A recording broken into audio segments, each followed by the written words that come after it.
Welcome, everybody. Boroughs and Burbs. Today, Naples, Florida. We have been, 3 years in the making before we've done our first episode on Naples. I can't believe, Roberto, it's taken us this long. My co-host, let me introduce you, Roberto Cabrera. Roberto Cabrera from the center of the universe, Manhattan.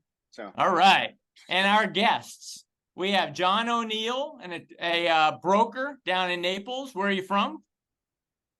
Naples, Florida, originally from Chicago, and here full-time the last 2 years. Yeah. 2 years. And who you work with? Douglas Elliman, just like yourself. Yeah. And how about before that? I was with Compass, and so now I'm Frederick Eklund's Naples guy here. So I'm on the Eklund Gomes teams, which is nationwide at Douglas Elliman.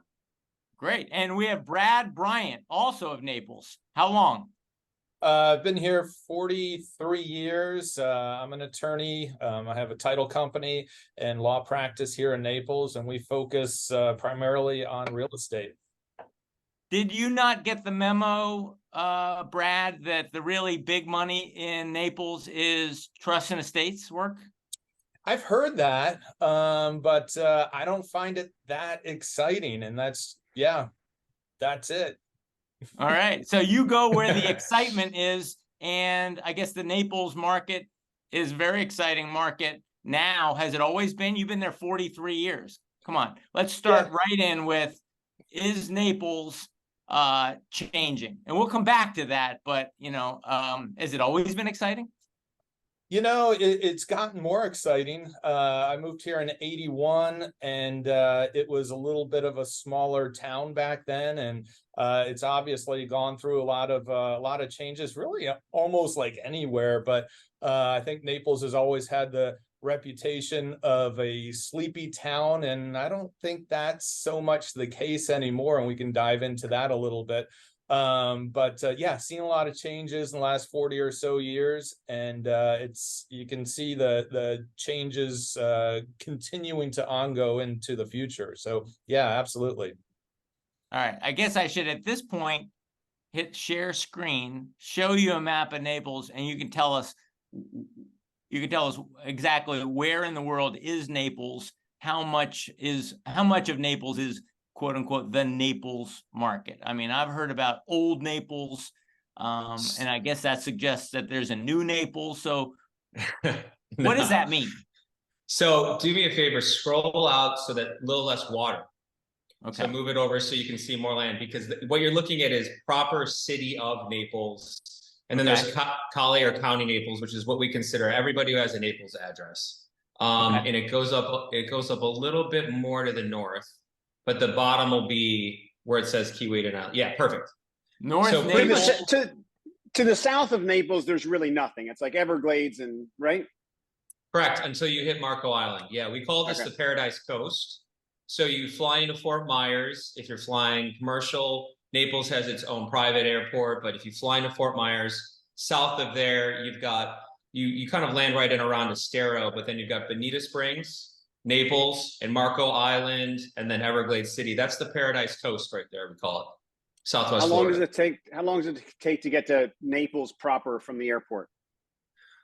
Depends on traffic, but I'd say probably 35, 40 minutes, all the way down to that little red area you're seeing. So that's like Naples proper, downtown. It goes up to the Park Shore neighborhood you'll see right there. But when you're looking at this screen, everything in North Naples, even east of this main highway 75, that you're going to have a Naples address in that entire area. So if you do the entire area of Naples with an address, you've got, that's going to be in Collier County. That's about 400,000 people. I think I actually looked that up. I didn't even know. I never had to look at it. And then actual city of Naples is somewhere around 22,000. But when I talk about the Naples market, do you sell Bonita Springs? Do you also reach into Fort Myers? No, not Fort Myers. Little too far, especially with traffic. Bonita Springs, I'll do. Marco, again, a solid 30 or 40 minutes south. It really depends. Normally, what I will do is I have partners at Douglas Elliman that live in those areas. So we'll partner up on the listing. That's obviously easier for showings, someone who's obviously more accustomed to that exact area. So that's the way that I handle it. up there. Mine will be this. Naples area is really large. People don't realize how big Naples is. If you drive from one end just south to north, that doesn't even include going to the east, you're at least 40 minutes and you're still in Naples. Can we go a little macro just to start out? Yeah. We're seeing so much migration to Florida, and most of what we hear about, people are going to Palm Beach, West Palm Beach. The other day I mentioned to somebody, you were going to do something in Naples, and they said, oh, those are the people who can't afford Palm Beach. You know, all that kind, not that that's, that's what people say. Which is every person, but like 100. Exactly. But so I'm just curious, what differentiates, like, you guys are on the West Coast. When people come down, I'm sure you have people that are like, look, we want to move down here. We've looked on the East Coast. Someone told us we should explore the West Coast. Like, what are the attributes? What are the differences? Like, why would someone go to Naples as opposed to, the East? Is much less populated? Like, what sort of, what's the pitch, or what's the? Yeah, we get it all the time. So I've got it ready for you. So the general consensus really is that the easy thing to say is you follow those highways. 95 goes all the way down the East Coast, all the way up to the north. So the New Yorkers, everyone up there is coming down that way. Other side comes down, cuts right through. You got 75.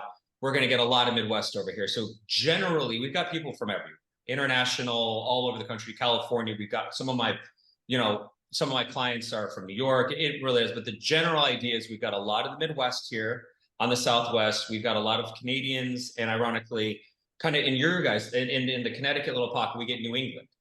So East Coast is obviously just known a lot more of the New Yorkers. They've just gone down there, and it just makes more sense, right? Like, you're going to want to go where your family is. You're going to go where your friends are. Most people, they're going to want to have homes in the same areas. So very similar to here. I've got a good friend, her parents, they bought in a community in Naples, and 3 or 4 other families that live in their neighborhood back home in Wisconsin, they bought in the same neighborhood because they come down here, they still want to hang out. So that's kind of a feeder. Everybody kind of knows that. We have been seeing people come from the east side who are attracted to Naples, but I think with the cost, I mean, Palm Beach is unfair because Palm Beach is its own world, obviously, included for any place in America.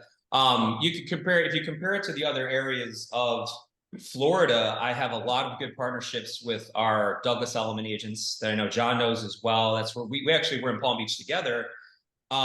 They're very aware of how expensive Naples is. Naples in Port Royal is the most expensive zip code in the country. You'd probably give or take on each year what it would be, but like our new construction outside of Palm Beach, in Naples, you're looking at $3,500 a foot at least. So you're looking at right now, Palm Beach, Miami on certain islands like Star Island, and then you have Port Royal and Naples. So it's anywhere close to downtown Naples, new construction, you cannot get anything under $1,800 a foot. And I think the East Coasters are understanding that. But so from a price standpoint, you're not saving a ton of money by any means. Why people are liking it? Well, number one thing is, do you want sunsets or do you want sunrises? People love having cocktails here. They love the sunsets. That's a big difference. The overall vibe we're known for, obviously you can't quantify this, but we're just known for the Midwestern attitudes, people from Minnesota, Canadians. It is much more relaxed here. I think I love the East Coast as well, but the people, it's just kind of known for, everyone's in a good mood. They really are. People, and I always say, yeah, they're Midwestern people, but they're people who are, Midwesterners who have come down to a place they're really excited to be. So of course they're going to be in a good mood. And a lot of them have had some booze in them too. So they're in a really good mood. So you come down here, our big thing on this so on the East Coast, you're big on boating. Over here, it's all about the golf and the restaurants. So we've got about 90 golf courses in Naples. Southwest Florida has the highest golf holes per capita in the country. Just found that out the other day. And that's been going on for like 15 years. We have over 400 restaurants. So you come down here and it's honestly just hanging out with your family or eating, drinking, watching the sunsets, very relaxed vibe. And that's a big attraction here. See the difference? I mean, that's really it. I mean, that's kind of the high level. It's just like people love to see the sunsets here. It is really beautiful. Oh, the last thing that was compared that I was told from my friends in California, our water on this side, they couldn't get over how calm the water is. And this was before we had our first son. The water is so calm, and like people come through and they go out in California. And if you've been out to California, I mean, that riptide, you've got to be in there with your kids. Whereas here, it's more of like just like as calm as a bathtub sometimes, and it's very warm. So he was telling me, he's like, wow, for parents, they really like this side a lot, because it's just less, you know, the water's not smashing into the kids. If you go to the breakers where John and I were, you know, those waves are smashing in from the Atlantic. So for families, now that I'm a dad myself, it is a big difference. It definitely is. So I think some of the families, when they come vacation, they really like that aspect too. We've got white sand beaches that are pretty tranquil. Brad, I don't know if you have anything else to add. I know that was a lot, but I'm used to having I think you're absolutely right. I mean, traditionally it was, if you're in the Midwest, you take I-75 down to the West Coast. If you're in the Northeast, you take I-95 down to the East Coast, but that's kind of out the window. I mean, we've got the Red Sox spring training in South Fort Myers. That brings a lot of the Northeasterners down here. And a lot of times people say, oh, it's such a small town and everything. But for 20 years, we've had 2 Ritz-Carltons in this small area, 2 separate Ritz-Carltons. We're building Ritz-Carlton residences now. 4 Seasons is being built, residences and hotel. Rosewood, just like on the East Coast, Rosewood is going up here. And you mentioned Port Royal too. I mean, we have a $295 million listing there. Vacant lot going for $68 million. So our prices, you know, as far as comparing to Palm Beach, are pretty much right there. I don't know anyone else that has a $295 million listing. It's 15 acres on the beach, but it's sometimes these special properties get a high price. There's another very special property rumored at this point to be coming on for 325. So, you know, we kind of, it's out of the bag. We're getting people from, you know, young people from Manhattan moving here. We see a lot of Connecticut, tons of Massachusetts, although we're still, you know, a lot of Chicago and all over the Midwest. But like you said, John, there's like 100 golf courses here. The arts are big. We're building right now, almost finished with it, a $60 million. What I hear you saying is, if I'm a Red Sox fan, I should start with Naples. If I'm a Yankees fan and maybe like a little bit, you know, I don't, uptight New Yorker, I should look to the East Coast and start there. I mean, is that fair? Their spring training is in Tampa. We didn't say that. Yeah, you might. My son plays Little League, and I saw. But you said all the New Yorkers come right down I-95 and they hit Traditionally, East Coast. Sure. That's and when you talk that's about very true. Midwestern Canadians, the philosophy. Right now, it's just out the window. People are coming here from everywhere, and specifically the Red Sox. My kid plays Little League, and there's this tall, stringy guy hanging out watching practice. And it's like Chris Sale. My kid's playing with Chris Sale's kid in Little League. So there's a lot of Massachusetts, but now coming here, it's everywhere. And you see the real estate brokerages from the Northeast coming here too, Element and some others. So everyone's kind of into it. How much of your market is secondary market? Like people, obviously, you know, second homes, et cetera. But also, I'm curious, how far is Tampa from you? And is that a destination for people? Like people in New York, they go to, you know, they drive an hour and a half, 2 hours, whatever, to the Hamptons, perhaps 4 hours if it's on a Friday. But do people come from Tampa and that's like, you know, just for the weekend kind of thing? We usually get Miami for the weekend because we're under 2 hours. Yeah, Miami, hour and a half to Lauderdale and a little over 2 hours to Palm Beach. But yeah, we see mostly the weekenders in the summer are coming from Miami. But John, and you know too, I'm sure your experience is that people, and it's been that way a long time, buying their second, third, or fourth home here, that kind of like Palm Beach, you're sometimes somewhere else, but spending the winters here. I don't know if you see that, John. Yeah, for first part of your question, I can't give you percentages on it, but what I would say that's something is secondary versus primary, and that's something I was going to get into in a second. We're kind of talking about these pricing because I think we're kind of only hitting the ultra luxury crazy market, which I think is different than Palm Beach. It depends. The answer really depended on where you are in Naples. So I think Brad would agree. Once you get closer to the water, it turns seasonal much faster. One preconceived notion is people think it's all a retirement community when we have a ton of families here. Tons of schools. The private schools have huge waiting lists now. The country clubs now have giant waiting lists because people are here more full time. But we have a lot more families than people know. But I'd say the great majority of them are going to be off the water. So certain pockets, say maybe east of the highway, I'd say, or closer, you'd see a much higher percentage of families that are there full year. You get into these ultra luxury yeah, there you go. Yeah, some of these ultra luxury and areas that are closer to the water. There's plenty of people that live there full time, but the great majority, I mean, there's people there that'll go to that house maybe once or twice a year. You know, a lot of people are doing these 6 months in a day, but so it's really comes down to what area of Naples are we talking? So it's a mix.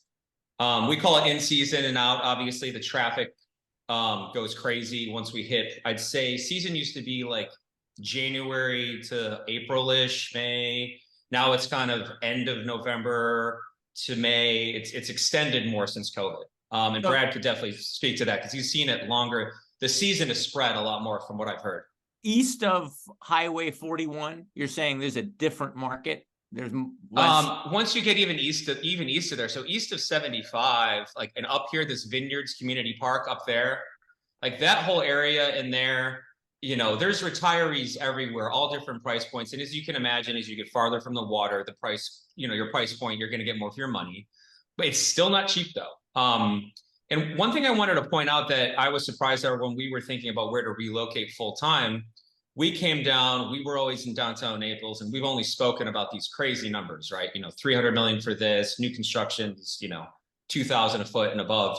What's interesting, in my opinion, about Naples, and I've lived in LA for like half the year. I've obviously been in New York a lot.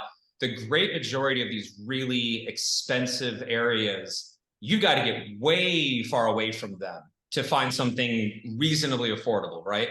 Like even if you're in LA, some areas you don't want to be in are still crazy expensive, or Orange County, you've got to be way out. In Naples, you can be super close to homes that are $50 million and be 15 minutes over. And there's homes that start at like 800 grand. Is 800 grand a lot? Yeah, absolutely. Where on this map? East Naples, Wood Lakes? Yeah, you probably go north of there. You know, the higher end areas is anything west of 41. That's where you're going to see the really high prices because you're just close to the water right there. School districts are great. You can have a golf cart. You can zip up and down the water. But once you get over here into like, say, Vineyards or Orange Blossom, I live where Orange Blossom is right there. In here, you can get a really nice home for around $1 million. So that's still a ton of money, obviously. But what my point being is, if people think Naples is, oh, you've got to be just incredibly wealthy to live here because everything west of there is very expensive. It's not true. Like you really can't. I mean, you obviously still have to have a good sized budget, but you don't have to. It's not as intimidating as you'd think. I think that's just kind of the press that we get. We like to talk about it because it is, you know, kind of crazy price wise. Can I ask you selfishly, because my father in the late 90s, he bought a house and actually built it in Gray Oaks. Yeah. Is that still, I mean, it was really nice and it was kind of like extremely. It was just starting then. It was like early 90s and I think he bought extremely it like nice. And so that's still. I would say, Brett, would you say, I think that's the most expensive neighborhood. I'd have to compare it, but off the top of my head, I'd say that is the most expensive country club you can live on. Wouldn't you say, Brett? I mean, Quail West is close, but they have, not everything there is huge. Gray Oaks is, so the reason why, and by the way, let me point this out, we have it on there. Gray Oaks, it's very rare in here. As you can see, once you're west of 41, you're not on any golf courses in there. There's a very small one. But if you want to live, there's plenty of golf course communities. But if you want to be pretty close to downtown Naples, and you want a very high-end club, and you want very high-end homes, there's not. So everything here you see that's green, Royal Point Sienna, hole in the wall over here, there are no luxury homes over here. So if you want to live in an unbelievable community, unbelievable golf, they just spend, I mean, tens of millions redoing everything, and you need a high-end home, Gray Oaks is your place. the next steps, you actually have to be at least 15 minutes north and east of there. Brad, let me know if you agree. I think I mean Pelican Marsh, that's the only other area, but Gray Oaks is like, I want an incredibly expensive, beautiful state-of-the-art golf course, 2 of them or 3 of them. I want a huge, beautiful home. And what I need to be close to downtown, it's Gray Oaks. That's it. Wow. And you can see Gray Oaks is a little ways from the water, but the price point, it's still 3 to 15 million in there right now. So yeah, it's an absolutely gorgeous golf community. And just real quick, John, you said at the beginning, just to clarify, I want to show you where Old Naples is. There's no such thing as New Naples. That's not a thing. Yeah. Old Naples, if you look where the Naples, right at that corner where it says Naples, right where US 41 kicks out east, right there, go just to the left of that. See the grid to the left of the Naples? Yeah, so you see the grid of streets, that's all Old Naples there you're focused on. Oh, there it is right there, Old Naples. So that's kind of the old town where everything started. There's still some original 50s houses, maybe older there, but part they're the McMansions there, and it's just a quaint part. Fifth Avenue is the main drag for shops and restaurants. Another one is 3rd Street South. Lots of shops and restaurants, and we do have like world-class shopping, everything you would want, whether it's Gucci, Louis Vuitton, down to Costco. There you go. So there's really something for everybody as far as shopping goes. Yeah, that's Fifth Avenue right there. It's beautiful. I mean, we've got to have 7 Italian restaurants just on Fifth Ave. Tons of food. Yeah, really good stuff. And we've got a Lake Colonial that's coming in. That was a big one in Chicago. They've gone nationwide now. Del Mar, they opened last year, really popular. Look at the traffic. What's going on? Yeah, restaurants. Yeah, that's season right there. I mean, that's the Worth Avenue of Palm Beach. Yep, exactly. And is it busy in season? I mean, do you double your population in season?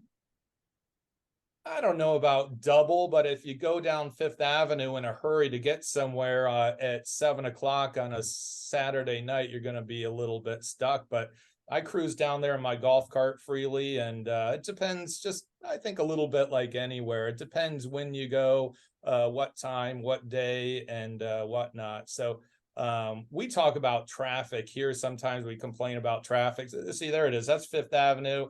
Busy, but not bumper to bumper necessarily on that evening. But we complain sometimes about traffic, but people from the East Coast or Chicago or New York or Northeast, they just laugh at us when we complain about traffic. Oh, yeah. To them, is that your golf cart right there? Is that your golf cart right there? No, I have a blue one, but pretty similar. So can you talk to me about July? Is it noticeably like quiet in July, and is it blazing hot? Oh yeah. Well, it started in May. We had record heat this summer. May, it felt like it was August. So your June, July, August, and September, the humidity skyrockets up. It's really hot. I'd say the big difference is, you're just not sitting at the beach in the sun. We've all have pools. You jump in your pool, you jump out. You're indoor most of the time anyway. Most people are working. Is it always hot? Yeah, in the summer, but there's a lot of people that leave. But I personally, I will take a few months of humidity over where I lived in Chicago, where winter used to be 3 or 4 months. Now it's close to 6. It used to be. Yeah. And it's great. It was great 43 days in a row last year. They didn't see the sun for 43 days. So, I'll take, having to crank the AC a little bit and, and with things like golf, which is a huge deal here, everyone plays at 7 a.m. But it's not like you get used to it, but you kind of tolerate it. If you don't have a home to the north, or say you have your family here, whatever, you tolerate it knowing that you're going to have 8 months where it's absolutely beautiful every day. Can we talk about your inventory? Go ahead. Sorry. I'm still wrestling with whether it's changed, because on the one hand, we had COVID, work from home, we've had a hurricane. I'd really like to hear, and what I heard you say was great restaurants, a lot of golf, and I think, oh, he's describing a retirement community. But then you said Yeah. young families have moved down and you've built a lot of schools. So I'm wrestling with the change. And I'm wondering from a guy like Brad, who's been there 43 years, when my grandparents left Connecticut, they went down to North Carolina, and then they went down to Bonita Springs, and they bought a place in Bonita Springs. And I went down there, and people would go out to dinner at 5 o'clock, and there were no great restaurants. You know, it was like, are we going to go to the Denny's, or are we going to go? So let's start with the traditional view of South Florida, and Naples in particular, is it's a retirement community. And you didn't say much to discourage that notion when you said there's the chief economy is golf. Is that true? Is it a golf based economy, or is that Brad? You can also. Oh, sorry. Go ahead, John. Yeah, No, Brad. I was going to say you got kids, so I to explain, anyone could, and I can get into it too. I mean, golf's great if you play. I only play like twice a year in tournaments that are scrambles, so I'm not a big golfer, but there is a lot of golf here. You know, even Palm Beach has tons of retirees. Even, you know, Miami does. Everyone does. It's Florida. But as far as I've raised 5 kids here, my oldest one lives in Manhattan, one lives in Miami, so they're not ready for the Naples lifestyle yet. But I grew up. Steve Ross in New York is building office towers as fast as he can on every available square inch of West Palm Beach, and he says he's buying billboards in Times Square, calling it Wall Street South. I'm not hearing that from. You know, the marketing team down in Naples is not telling that story. It's not that way, and we don't want it to be that way. It's definitely not. That's different. South. City has height restrictions on building. We just have a new AC hotel going in, or it should be open in a week. That's kind of your mid-level Marriott, but it has a rooftop bar. It's only 6 stories. But yeah, I don't know. I've raised again 5 kids here. I grew up here and lived here since I was 11, other than some snowboarding in Vail and school and everything. But it does have nightlife. It's got clubs with bottle service. Like already talked about the hotels. I don't know if that's retiree or not, but I've had 40-year-olds from Manhattan, like I said, moving here. And plus, we're only a 2.5-hour flight from New York, jumping on JetBlue or Delta, the direct flights. But there's a lot to do. There's festivals here. There's music venues. Again, if you go to Miami, 2.5 hours away. But here, particularly in Naples, depending on the age group too. So, you know, young people or non-retirees, there's a lot of different levels there, whether it's your elementary school kids, middle, high, your college age, 20s, 30s, 40s, 50s. So I see a little bit of everything. There's great, there's restaurants and things like that. There's cocktail bars, little speakeasies opening. So it's a lot of, you know, not like a big city, but it has those amenities. And maybe you tell me what the non-retirees are into, because it's such a broad range of things. But I just stand by that Naples has something for everybody. Maybe not everyone's cup of tea. I mean, some people don't like Palm Beach, some people don't like Miami. But I think generally here it's nice but low key. And really, we have university up by the airport, which John said is 35, 40 minutes away, State University here. So we've got college kids here and everything that comes along with a university, whether you like it or not. But yeah, you know what I really like too is in the summertime, we talked a little bit about what it's like here. It's hot, but then it kind of opens up. We have festivals here, the boating as well. We have waterfront restaurants you can cruise up to on your boat. And you'll see, we mentioned it earlier, Key Wading, the very tip of the Naples barrier islands out there. People, you know, a lot of boaters here. Everyone goes out there for kind of a party island.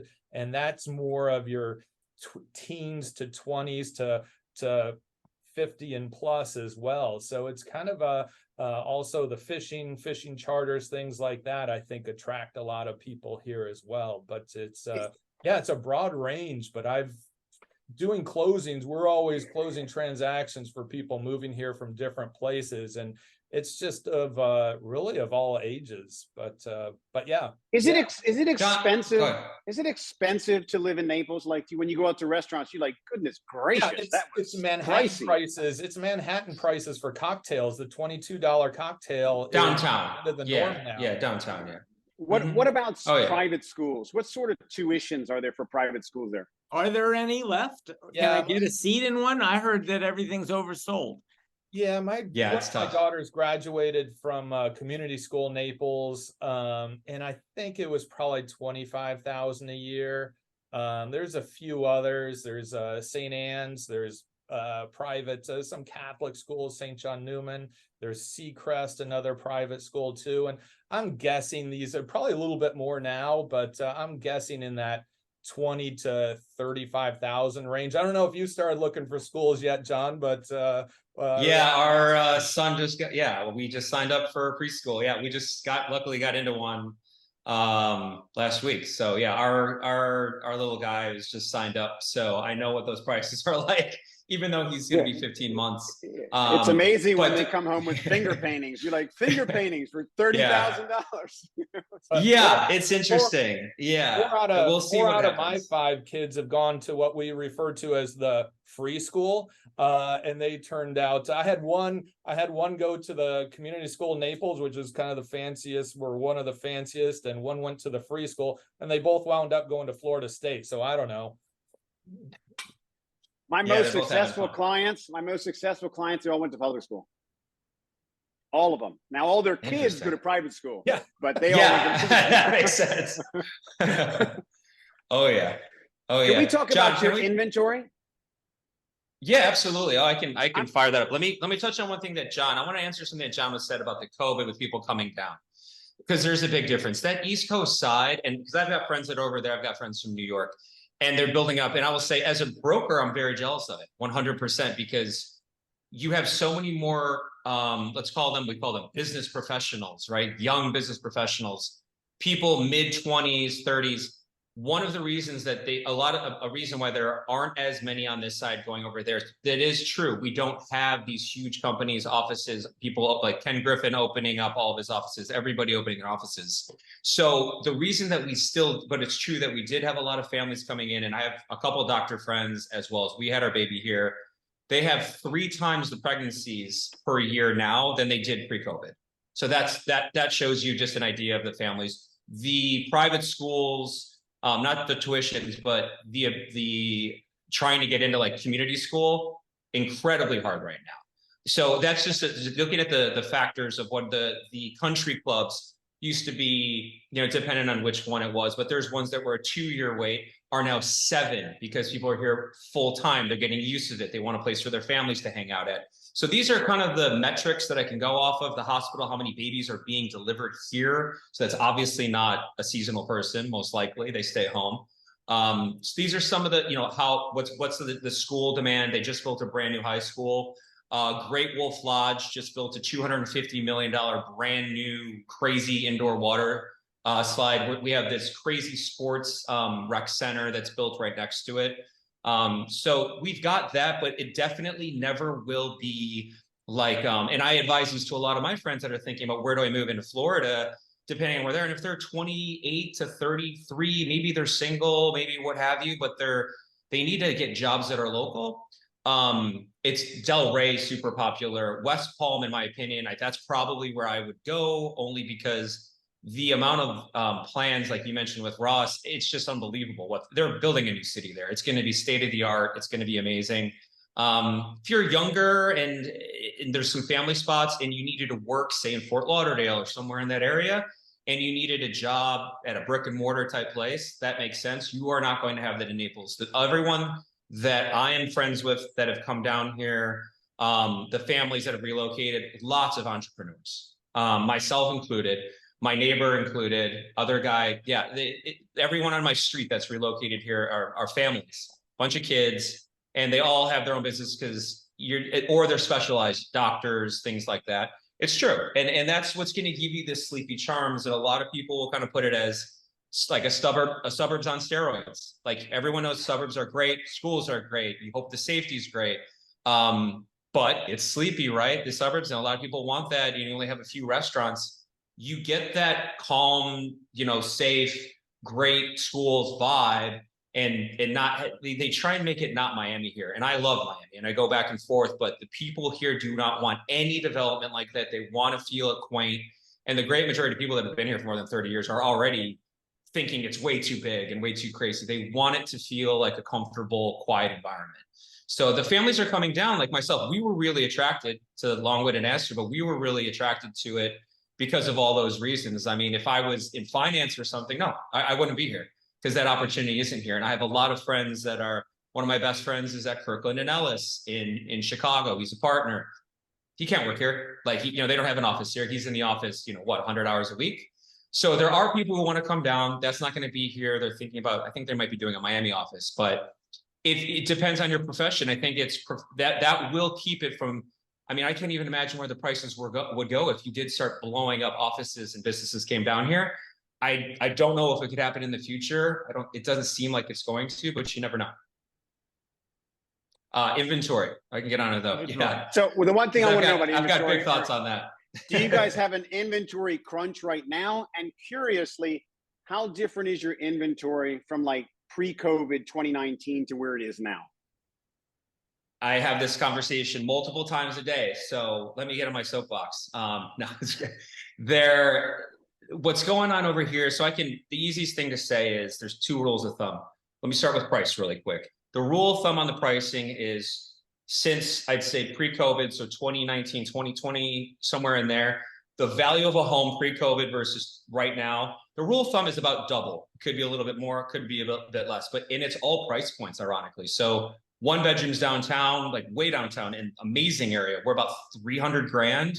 Those are all 550 to 600. A home in Port Royal, 10 million, is now 20 million. It's actually across the board. So that, and some of them are even higher. So like the neighborhood next to us, I love the lots, went for about $1 million pre-COVID. Now they go for 3 million. So that's 3x. So but the general rule of thumb is 2x. So price wise, that's there. Inventory, and this is kind of the conversation, because this is what we're dealing with our struggle. And I could get in the future here about what our market's like. But a huge reason that things are kind of quiet right now is the increased inventory. We are not like a lot of the other markets in the country that are having low inventory, that I think is because people can't move because of interest rates and all this other stuff. We actually have, we had an all-time low of 850 homes a couple of years ago. So our bottom when we had crazy low inventory was 850, historically somewhere in the 2,600 range. We hit bottom 850. Right now, 3,600. Wow. In the last 2 years. And so here's where my soapbox come in. And all the other agents, I've been kind of chicken littling it for about 6 months, being like, we all need to come to reality here. This is crazy what people are listing prices for. And I think they're just not accepting the fact that the interest rates going up. They say, oh, they're cash buyers. I'm like, most of them are going to take lines off of their equities that's tied to LIBOR, which is way higher. And then they don't even think, oh, even if you are a cash buyer, how many of your cash buyers like to pay full price or more? Or if the market's not hot, they're going to want a discount. And they also care about the value. Confused. Are you saying that because of interest rates, we're going to see a correction? Or are you saying that demand will negate that correction, that you have too little inventory? We have too much inventory. We have a lot going on. It's a buyer's market right now, 100%. And I've been saying that for some time now, and I can give you stats all day long on it for sure. But the first stat I just gave you, we went from 850 to 3,600 in available listings. So it's just a buyer's market in New York City. It's a buyer's market in Naples. It's a seller's market in Connecticut. So I'm fine. All depends where. When was it 850? Let me think. So we're 2023. I'd say probably spring of 21. I want to say somewhere in that range, about 2 years ago. was about 2 years ago. It's a giant leap up. And is most of the housing stock that has come onto the market, is it single? Is it like freestanding homes? Is it condos? What is it? It's both. Everything kind of across the board. I could pull up the stats on condo versus I'm only talking the high level. I'd say, just because I have clients that do look for both, I'd say both for sure. I just had a client I was taking out yesterday.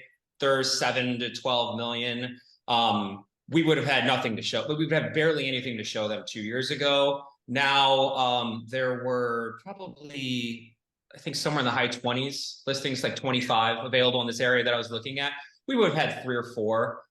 So the luxury market is definitely affected, and a lot of the agents here will just take the big snapshot of the entire market, just like I did, with saying there's 3,600 total listings. But when you carve out and you get to the luxury stuff, like there's agents I compete with that post all this stuff like, oh, the prices still went up 5%.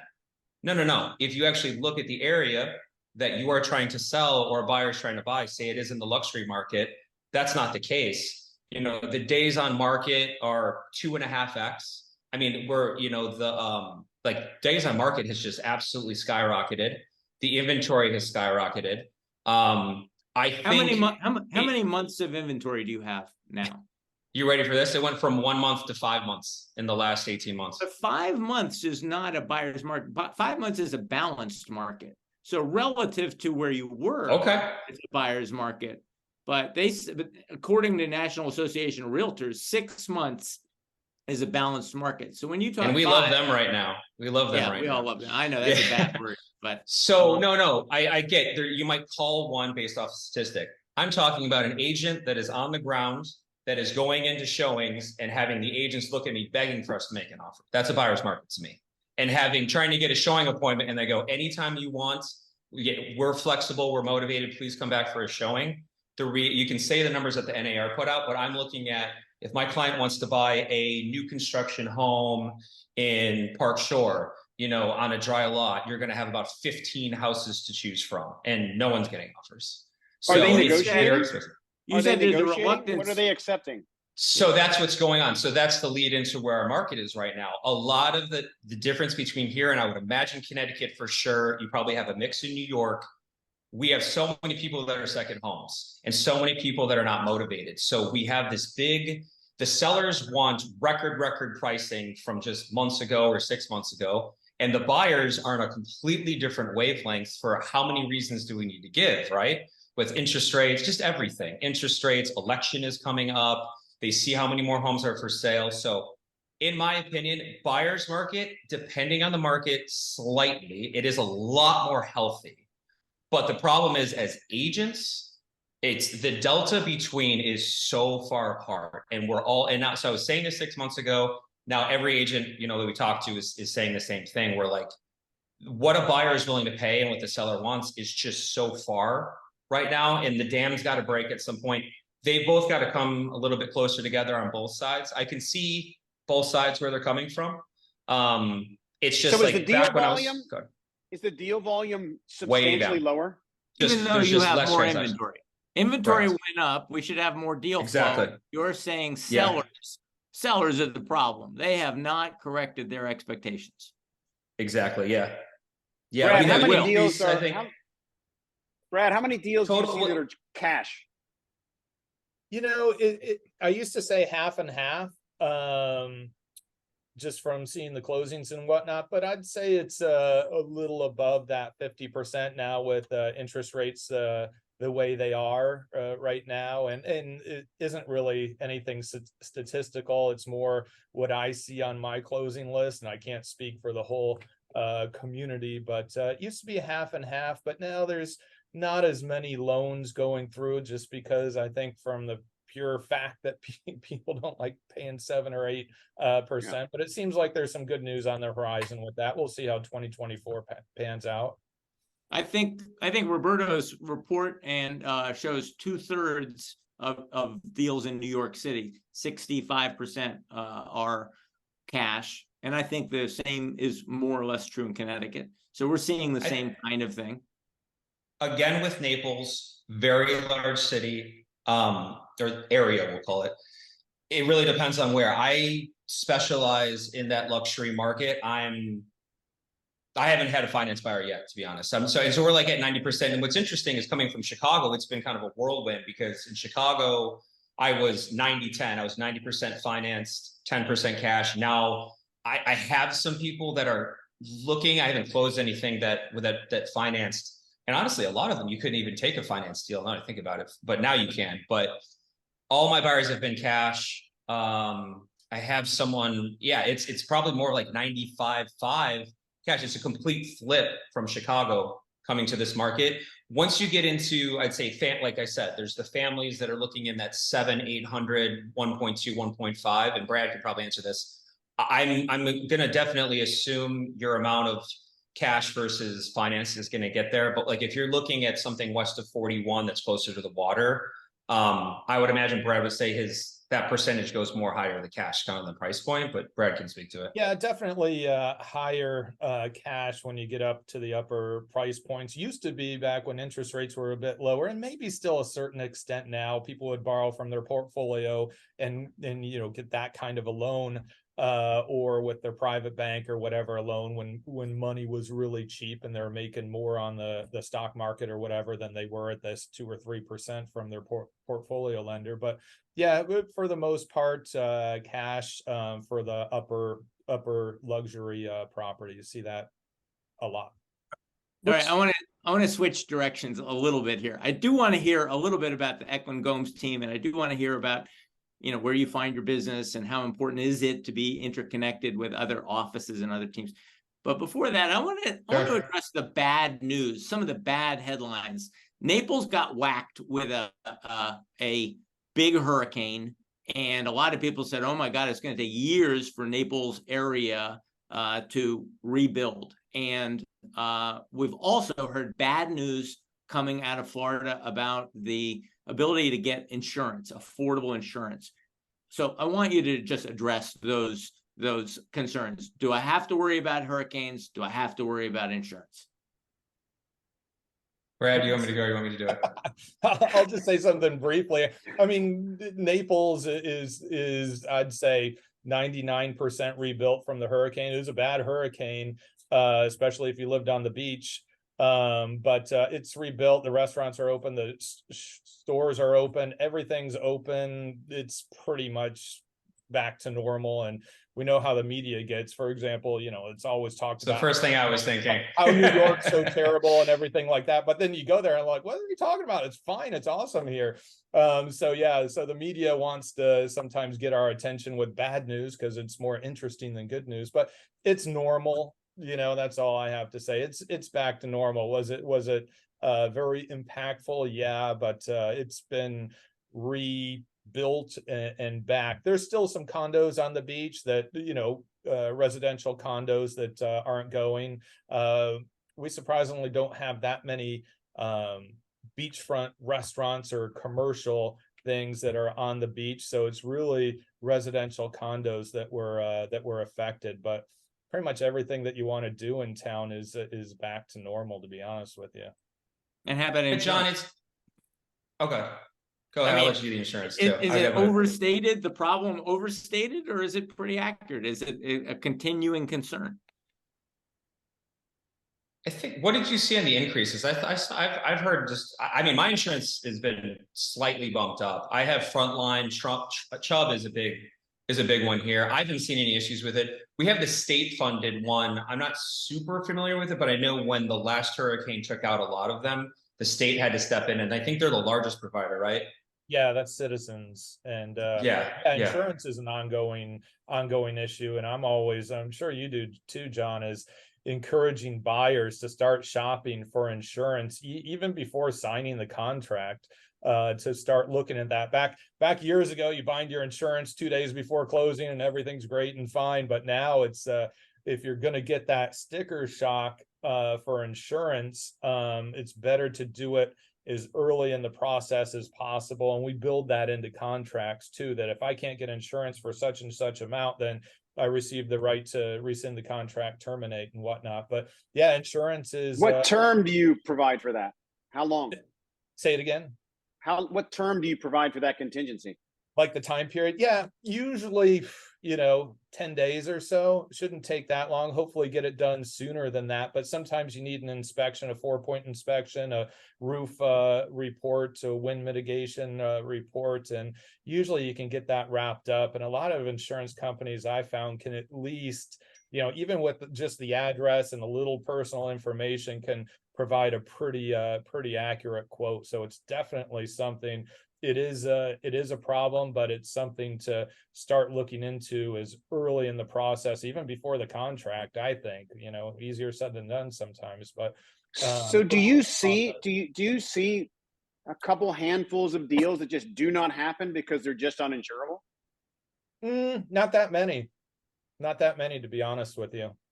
If you're getting a mortgage, it's usually built in, you have to pay your first month or first year up front, and then it's escrowed with your mortgage payment usually. And those that are paying cash, you usually can.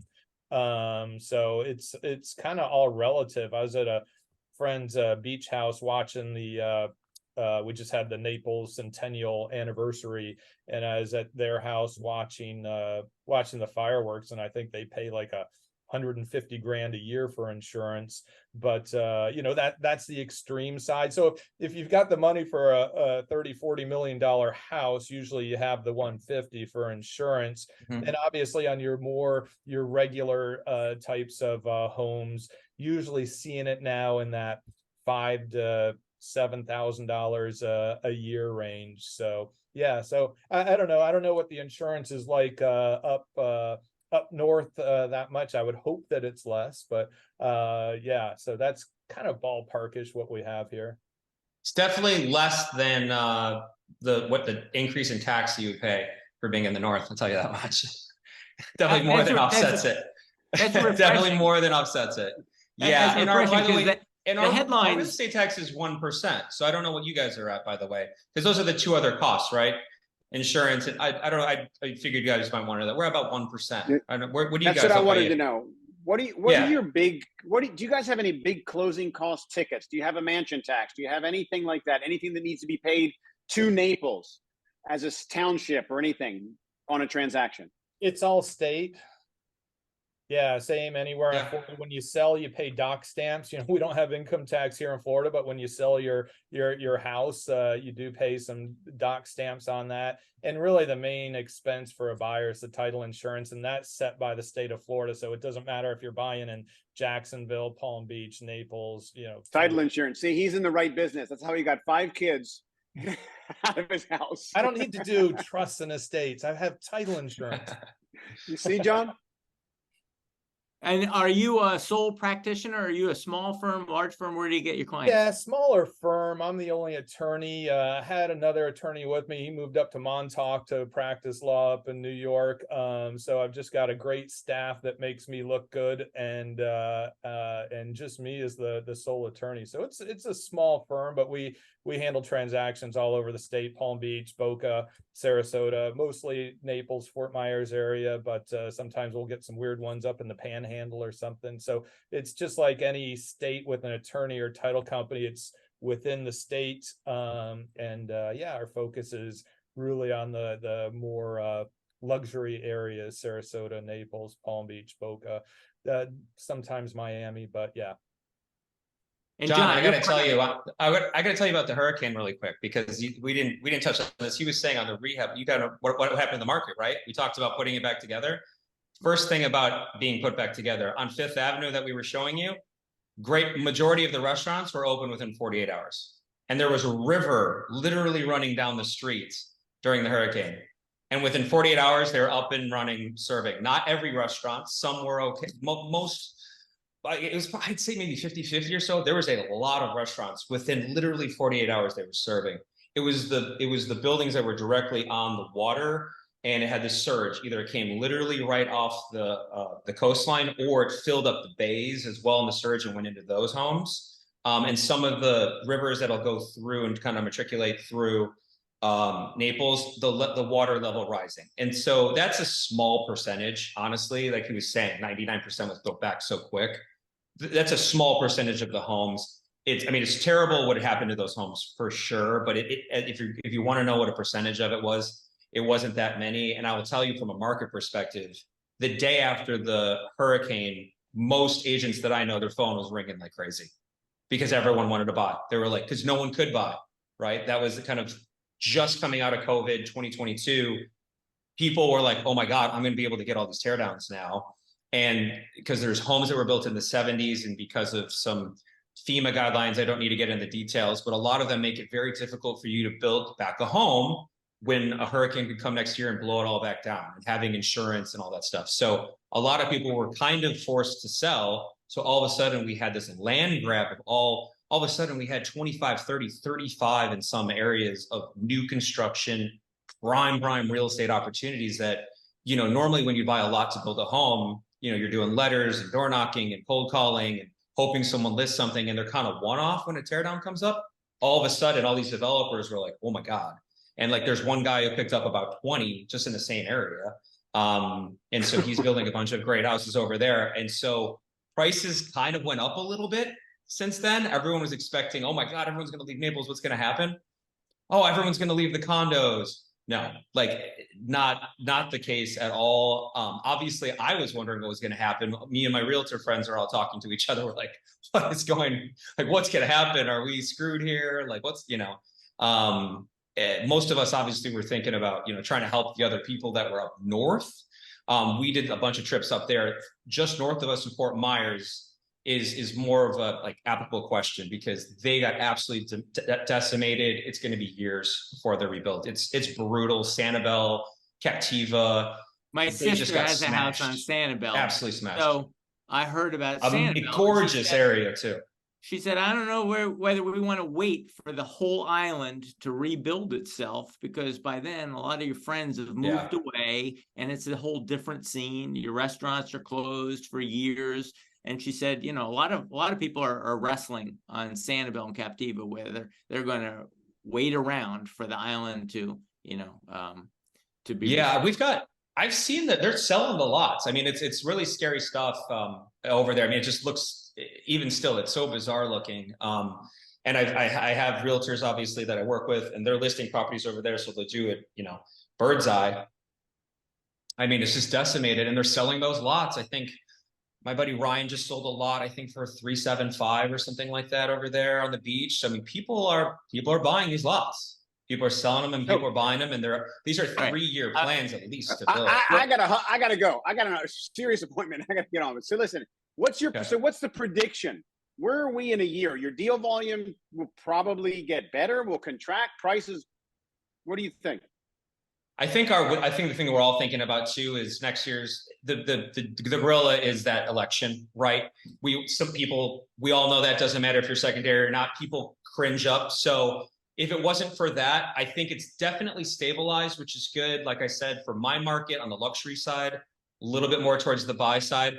I think at some point people are just going to have to get over the interest rates. I think we all saw the news that came out that they're planning to bring them down. Let's see if they actually do. So I'm optimistic that things are going to get better. I think we've just been in this no man's land right now with 8% interest rates, people wondering if they're going to come down. And I think things are going to change up. I think people are going to get used to the fact that, listen, 5% is not happening, and they're going to have to move at some point, because I think there's a lot of people in homes right now that they don't want to be in, and they're finally just going to have to be like, okay, hopefully I can refinance later. Yeah, I agree. And my crystal ball says prices probably aren't going to go down that much. And I think there's going to be a lot of demand, not just here, but anywhere. Once we get those interest rates back, you know, maybe in the 6s, where that's probably seen as a reasonable interest rate. And you're exactly right, John. They're not going to go to 5 or 3 probably. I think there's probably going to be a lot more demand no matter where you are in the country once those start ticking down. So I think right now is, you know, while we have the inventory, and we're going to spike in inventory in January, just like I think everyone in a seasonal Florida area, well, a lot of people wait to list their home until January. So I think we're going to see more inventory, more selection. And if the interest rates, hopefully they do start to tick down a little bit, I think there's going to be a lot of sales with that type of selection we haven't seen in a lot of years. And then those interest rates that we haven't seen in a year or so, give or take. I think there's going to be a lot of demand, whether it's here or anywhere else in Florida or the country. But yeah, we'll see. Who knows? But yeah, I think 2024, I don't see a crash coming or anything like that. Maybe some small dips and peaks, but we'll see. Stable prices or 5% increase? What do you see on prices? I see it pretty stable. Luxury market, I'd say stable. Yeah, maybe a hair down. I just looked at some information on single family median sales. You know, they were down 7.5% year over year. So people can mess with the statistics as much as they want here to try and create their own narrative when some of the agents that are here and say, oh, well, the median home value, which is $570,000, where do you even find that house, is up 5%. And then they post a listing for 8 million, like that has anything to do with each other. So when you actually look at the comps and where the prices have been on those homes, and you really look at closed sales, not list prices, closed sales, you can find out what the numbers really are. Thank you. This has been a great show. Absolutely. Great awesome show. Conversation. Phenomenal. I do want to say thank you to our sponsor on our way out. You're going to find them at sharegracefarms.com, where you can get their tea and coffee as great closing gifts or Christmas gifts for your clients. And all the proceeds go to the Design for Freedom initiative at Grace Farms to clean up the supply chain, in the building industry. So please support Grace Farms, and you find them at sharegracefarms.com. And again, thank you for a phenomenal show. Till next week, Roberto. Absolutely. Thank you guys. See you guys. Thanks everyone. So much. And Merry Christmas, everybody. Yeah. Merry Christmas. Happy Hanukkah. Cheers.